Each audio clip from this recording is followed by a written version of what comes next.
আসসালামু আলাইকুম রহমতুল্লাহ। আজকে একজন সাহাবী সম্পর্কে আলোচনা করব। হাসান বিন সাবিত রাদিয়াল্লাহু তাআলা আনহু। তিনি ছিলেন একজন যুবক সাহাবী এবং তিনি ছিলেন রাসূল সাল্লাল্লাহু আলাইহি সাল্লামের একজন দাপ্তরিক কবি। কুরাইশরা যখন কবিতা রচনা করে নবীজি সাল্লাল্লাহু আলাইহি সাল্লামের বিরুদ্ধে বিষোদাগার করত, তখন তিনি নবী সাল্লাল্লাহু আলাইহি সাল্লামের জন্য কবিতা রচনা করতেন। জিবরাইল আলাইহিস সালাম ইলহামের মাধ্যমে ওই কবিতার বিষয়বস্তু তাকে জানিয়ে দিতেন।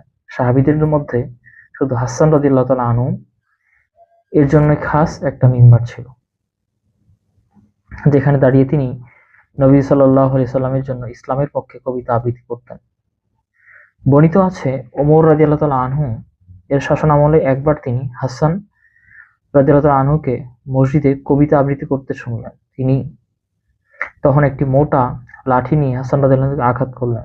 এতে তিনি রেগে গেলেন এবং বললেন, আপনি আমাকে কেন আঘাত করেছেন? খলিফা বললেন, তোমার সাহস কত, তুমি নবী সাল্লাল্লাহু আলাইহি সাল্লামের মসজিদে কবিতা আবৃত্তি করছো?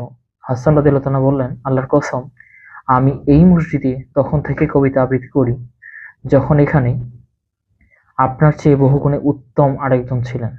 এরপর হাসান রাদিয়াল্লাহু তাআলা আনহু হযরত আবু হুরায়রা রাদিয়াল্লাহু তাআলা আনহুর দিকে তাকিয়ে বললেন, হে আবু হুরায়রা, আমি তোমাকে আল্লাহর দোহাই দিয়ে বলি, তুমি কি শুনোনি? নবীজি আমাকে বলেছেন, হাসান ওঠো, ইসলামের পক্ষে কবিতা রচনা করো, জিবরাইল তোমাকে সাহায্য করবেন।